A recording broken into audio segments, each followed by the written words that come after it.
Olá pessoal, tudo bem? Vamos continuar aqui a nossa disciplina de controle estatístico de processos, tá? E a nossa última parte referente a essa unidade da disciplina vai ser de análise de sistemas de medição, ok?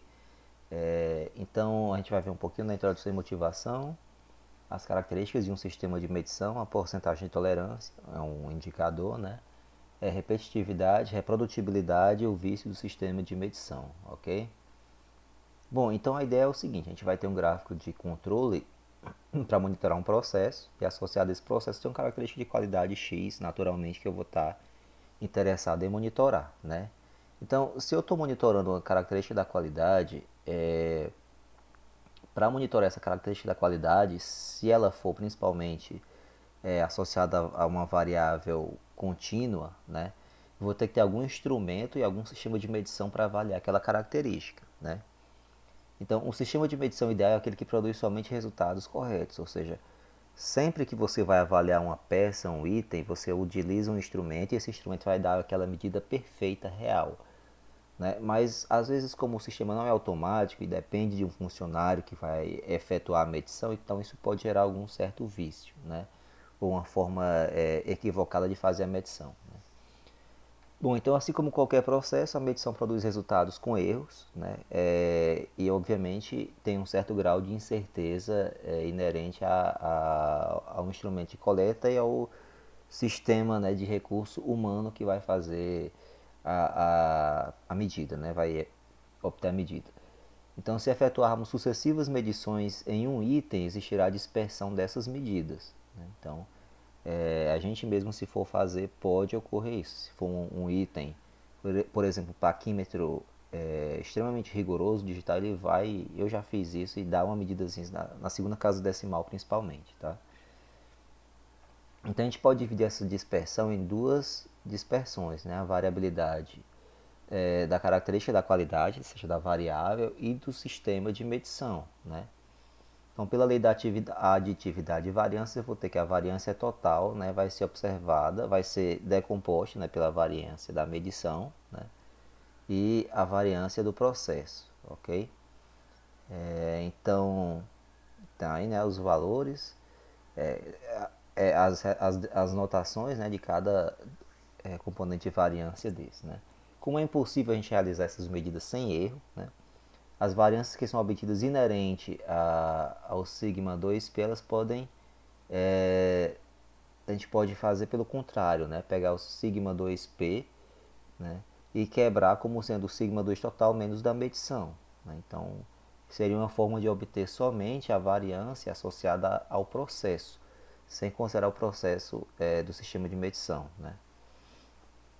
Então, aqui vem a principal ideia, né, em obter essa variância do processo. Então, a característica de um sistema de medição,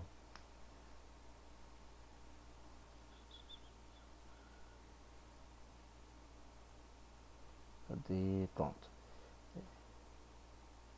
Bom, cadê? Pronto.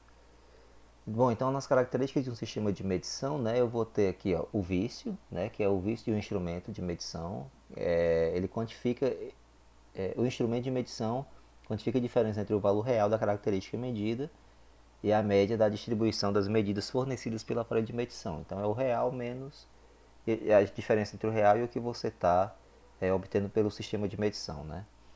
Precisão quantifica a proximidade entre as medidas individuais da característica de interesse geradas pelo aparelho de medição, né? Então, são conceitos já bem associados à parte de inferência, né? Acurácia ou exatidão quantifica a proximidade existente entre o valor real da característica medida e os resultados fornecidos pelo aparelho, né? E esses conceitos são relacionados ao erro do tipo sistemático e ao erro do tipo aleatório, não? Como exemplo dessas figuras 1 e 2. Então, na figura 1, a gente tem um sistema com um erro sistemático. Então, o erro sistemático ele vai ter alto vício, alta precisão, lá do meu esquerdo, né, do direito de vocês, e baixo erro aleatório. Do lado direito a gente tem um cenário que a gente tem um alto vício, né, ou seja, ele está se distanciando do erro, baixa precisão porque os pontos estão bem dispersos e alto o erro aleatório. Então é como a precisão e o erro aleatório estão bem relacionados, né? E na figura 2 eu vou ter um baixo vício, nesse caso aí praticamente nenhum, né? Que ele está acertando o alvo nos dois casos. Alta precisão do lado esquerdo, porque ele está bem concentrado ali em torno do alvo. E baixo erro aleatório do lado direito, né? Que ele está mais disperso, ele tem baixa precisão e alto erro aleatório, ok? São bem intuitivos, mas é sempre importante falar, né? Bom, continuando, a gente destaca ainda que a gente vai decompor ainda aquela sigma 2m, que é a variância associada ao sistema de medição, né, em duas partes. O sigma 2 rep mais sigma 2 repro, né? Então a gente chama essa de o sigma 2 rep associado à repetitividade e o sigma 2 repro associado à reprodutibilidade, tá certo? A gente vai abordar esses dois tópicos mais na frente, né? Então, dentro da porcentagem de tolerância. Então, o que é essa porcentagem de tolerância? Tá? Então, essa porcentagem de tolerância, que a gente vai chamar de PT, ela compara a capacidade do instrumento de medição com a faixa de especificação. Então, olha só o cálculo do PT, né? Vai ser 6 vezes sigma m, né? o sigma estimado, o estimador de sigma m, dividido pela diferença entre o limite superior de especificação e o limite inferior de especificação vezes 100, que é uma medida percentual, né? Esse sigma 2m é R barra sobre D2, né? E o R barra é a média das amplitudes, ok? Então vai ser estimado pelo estimador R barra sobre D2, né? Então esse M é o número de itens amostrados para a medição. D2 é aquela mesma constante tabelada no caso aqui em função do número de vezes que cada item é medido. É equivalente ao tamanho amostral, aqui a gente vai ver quantas vezes o item é medido. R é a amplitude correspondente às medições, o iésimo item medido, né? Para ir de 1 até K. E se eu tiver N, 2, 3 e 4, os valores de D2 são respectivamente, né? São, deixar aqui bem evidente, 1.128, 1.693 e 2,059. Respectivamente para tamanhos de 2, 3 e 4, né? Ou seja, 2 medições, 3 medições e 4 medições de um item. Se esse PT for inferior a 10%, então o instrumento de medição é adequado. Okay? Quando o sistema de medição tem somente um operador, né, essa porcentagem de tolerância é baseada somente na repetitividade. Então o sigma 2m vai se resumir ao sigma rp, ou seja, a dispersão do sistema de medição se resume à repetitividade, ou seja, a repetitividade de um operador em efetuar aquelas medidas, né? E a repetitividade, né? A repetitividade é uma variação das medidas obtidas quando um único operador utiliza o instrumento para medir repetidas vezes o instrumento, uma característica, um item, tá? Também pode ser vista como o grau de concordância entre os resultados de medições sucessivas de um mesmo mensurando, né? Espera-se que essas medidas tenham uma distribuição normal, né? E sabe-se que aproximadamente 99,73% das medidas estarão naquele intervalo da média mais ou menos 3 desvios padrão, né? Ou seja, aliás, 3 erros padrão, né? Ou seja, é a média mais ou menos 3 vezes o erro padrão associado à distribuição do estimador, né? O desvio padrão dessa distribuição é o sigma rp, né? E o equipamento apresenta uma repetitividade adequada quando a amplitude, né, 6 desvios rp, né, 6 sigma rp, 6 sigmas rp é da distribuição das medidas seja inferior à faixa de especificação do projeto, né? Por isso que ele está no denominador. Então a faixa de especificação é essa diferença entre o superior e o limite inferior de especificação. E os fatores que podem levar a uma baixa repetitividade do instrumento são, por exemplo, falta de limpeza ou de manutenção do equipamento, o próprio uso do equipamento, né? Condições ambientais, desgaste de componentes do instrumento, procedimentos inadequados de medição e projeto inadequado do instrumento. Então, às vezes, por exemplo, você quer medir uma rolha metálica. Se você colocar um paquímetro manual, você pode embutir ali, além da forma de treinamento, na hora que o medidor vai avaliar e vai nos informar a medida, ele pode dar um erro, né? Porque a medida ali é muito precisa. Então, às vezes, no caso desse, é melhor você colocar um paquímetro digital, que ele já coloca ali, realizando a medida ok, ele já dá o valor exato, né? Então, já tira um pouquinho da subjetividade do funcionário. Aí você coloca um ambiente, por exemplo, coloca um paquímetro que não está bem limpo. é um paquímetro já antigo, com as marcações apagadas. Você se coloca o medidor no ambiente escuro. Então, tudo isso pode interferir no sistema de medição. Né? Então, tudo tem que ser pensado para evitar que essa medição tenha o mínimo de dispersão possível. Né? Então, esse sigma-Rp é estimado por meio de medições sucessivas da mesma grandeza, que são realizadas por um mesmo operador, naturalmente, com o mesmo instrumento, né, e o mesmo procedimento de medição. Então, é ideal que tudo isso seja fixado para que tire tire o máximo de influência, né, dessa dispersão. E tem que ser tudo sob as mesmas condições em um curto período de tempo, que é para não ter um vício de você medir hoje, medir amanhã, o cara mexe um pouquinho ali e tal. Então muda o ângulo, muda a medida e por aí vai, né? As sequências de medições devem ser aleatorizadas. Então, por exemplo, eu dou um item para o operador, ele não sabe se vai estar medindo duas vezes o mesmo item. Então eu dou faço um mecanismo para para deixar aleatório, né, o sistema. Aí entrego um item. Ele não sabe se ele está medindo a mesma peça, se ele já mediu aquela peça, que é para deixar bem imparcial, né? Então a gente vai estimar o sigma 2Rp por R barra sobre D2, né? Como eu já falei, o D2 é com base no número de medidas e o R bar é a média das amplitudes. Então é uma aplicação bem simples para ir direto ao ponto, né? Os dados abaixo correspondem a 20 amostras, a uma amostra de 20 rolhas metálicas, para o estudo de repetitividade. A faixa de especificação é essa, né? Então o limite superior e o inferior de especificação, e aí eu tenho 20 amostras, né? E aqui ele tem a primeira e a segunda medida de cada item, né? Então de cada item eu vou ter a média, né, e a amplitude. Então para estimar o sigma 2Rp, R barra sobre D2. Ó. Como eu tenho duas medidas, o D2 vai ser 1,12128, né? E o R barra considerando aqui de 0,013, então eu vou ter o sigma Rp de 0,011. Então, se o sigma Rp é isso, então como a porcentagem de tolerância, eu vou simplesmente substituir o sigma 2, porque só tem a repetitividade, não tem a reprodutibilidade, porque isso é um operador. Então substituo na fórmula, né, 6 vezes o sigma Rp dividido, né, pela faixa de especificação. Né? Então isso vai dar um 23,04. Então aí, como eu já coloquei, o sistema deve ser visto com cautela, já que ele deveria ser inferior a 10%. Né? Então só para deixar evidente. Veja que é uma medida muito simples de fazer, mas é muito útil, porque se detecta que nesse caso deu esse valor de percentual de tolerância, então deve ser monitorado melhor o que o seu equipamento está com algum problema, ou se o operador mede numa hora, depois olha no WhatsApp, mede de outro jeito. Então, esse protocolo tem que ser o mais rigoroso possível, né?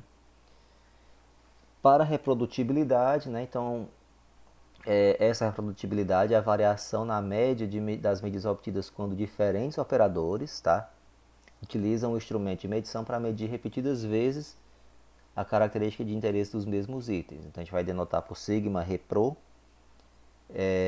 e alguns fatores que podem associar, por exemplo, é a utilização de diferentes procedimentos de medição por parte dos operadores, treinamento insuficiente, projeto inadequado de instrumento, permitindo interpretações subjetivas. Então entra no que eu falei, né? Às vezes você tem um funcionário que treina e já está fazendo aquilo há 10 anos, aí entra um cara novato, né? Então, às vezes o novato não tem experiência, o cara já está há 10 anos, já faz algo mais mecânico, mais algorítmico, né? Então ele já consegue sempre fazer do mesmo jeito e tem a baixa dispersão. O novato ele pega de um jeito, outro, aí aqui ele muda a angulação, né? Da forma que vai medir aqui. Tudo isso pode fazer diferença. Ou então, às vezes, o cara está mais antigo, aí tem um cenário contrário também, né? Muito confiante, acha que é tudo do mesmo jeito, aí o novato vai, presta bem atenção, ele faz direitinho e o antigo não. Então são diversos fatores que você tem que analisar caso a caso o que pode afetar, né? Além da iluminação, temperatura, ambiente, as condições de iluminação, tudo isso tem que ser levado em consideração. Então na prática considera-se que a influência dos operadores seja maior do que os demais fatores. Né? Então esse sigma 2 repro, sigma repro, é estimada a partir da dispersão dos resultados médios obtidos por diferentes operadores para a mesma grandeza sob as mesmas condições. Ou seja, se eu vou medir o diâmetro, todo mundo medindo o diâmetro sob as mesmas condições, ok? Se os resultados médios dos operadores forem diferentes, significa que o instrumento é sensível a diferenças na leitura ou da operação, né?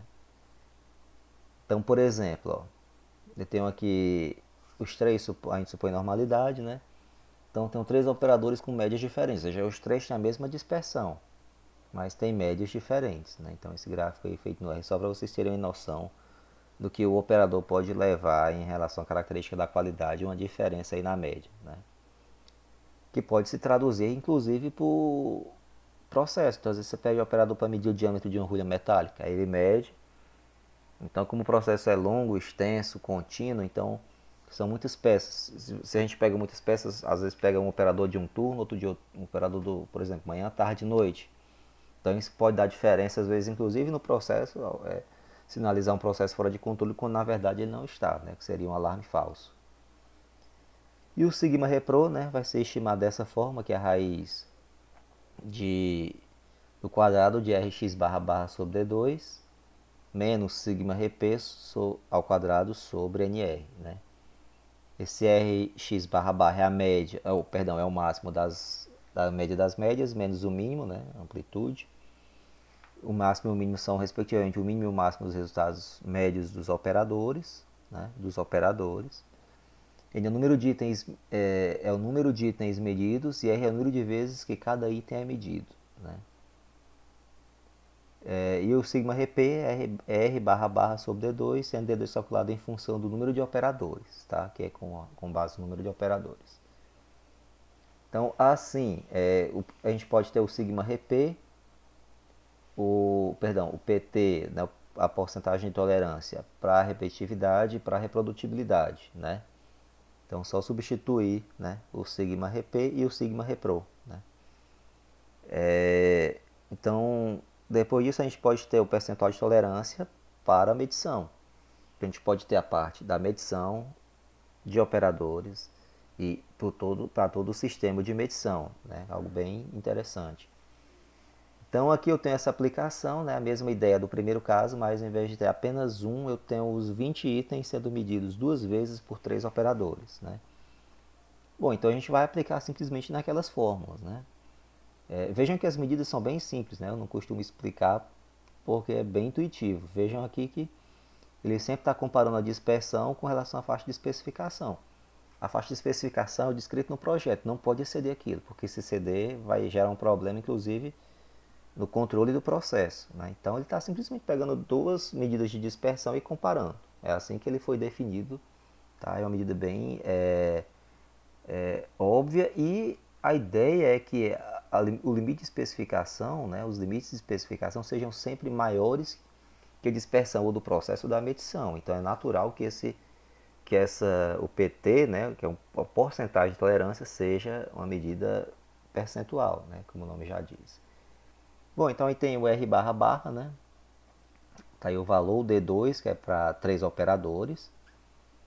Então, o sigma RPB, de forma bem intuitiva, seria isso aqui, 0,0135 dividido por 1,693, seria de 0,0079, menor do que o outro, que era 0,011, né? Então, a porcentagem de tolerância só para repetitividade, só aplicando na porcentagem de tolerância, baixou um pouquinho, né? Lá estava 23, aqui está 15,94. Ainda está naquele sinal amarelo, mas dá para seguir em frente, né? Mas ainda tem que observar com cautela. Já para reprodutibilidade, aplicando, né?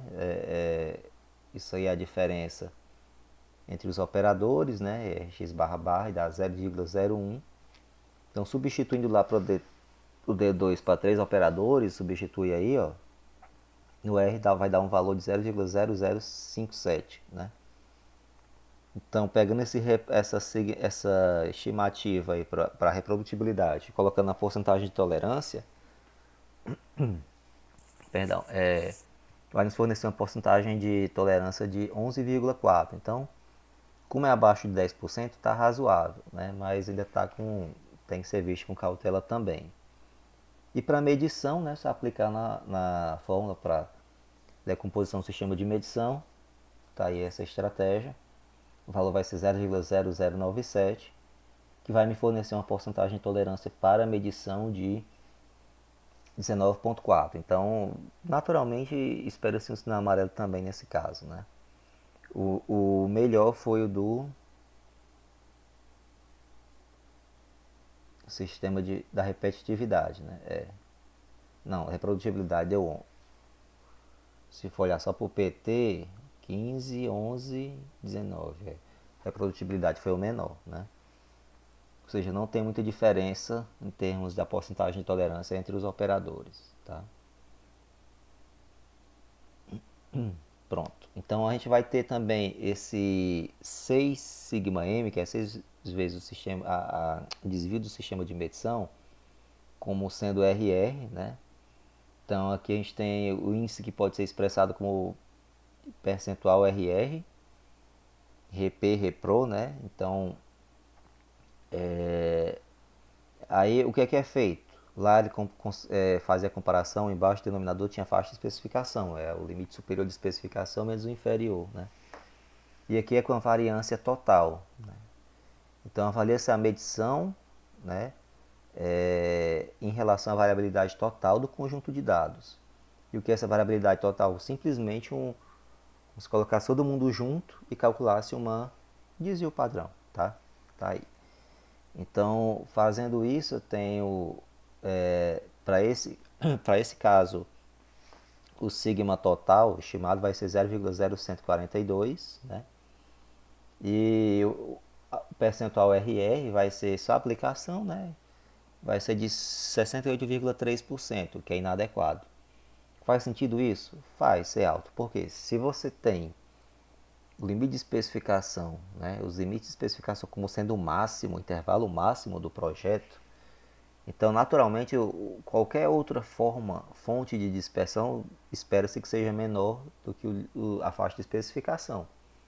Então como o de baixo vai ser menor, né, a diferença, então naturalmente você vai estar comparando a mesma medida no numerador, né, embaixo, com aqui o intervalo que é até menor. Então é natural que o percentual aumente, né? Então é uma forma de dizer que o sistema também está inadequado, né? Outro indicador. Então só a ideia desse é a mesma ideia do outro, né? Se for abaixo de 10% adequado, entre 10 e 30 adequado, dependendo dos custos. Se você não for mudar muita coisa, fazer treinamento, comprar,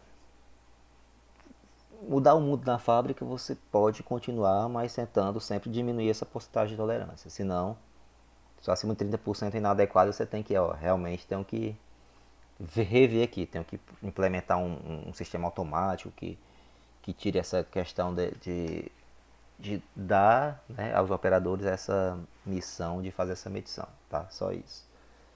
É uma possibilidade, né? E o vício do sistema de medição, para fechar, né, investiga a diferença entre as medidas efetuadas por um instrumento padrão e o instrumento de medição que está sendo avaliado, né? Então a ideia é que avaliar o vício, a gente seleciona, por exemplo, 10 unidades de um produto. Então o mesmo operador vai ser o mesmo. Ele vai medir o item com o instrumento padrão e com o instrumento que ele está sendo avaliado.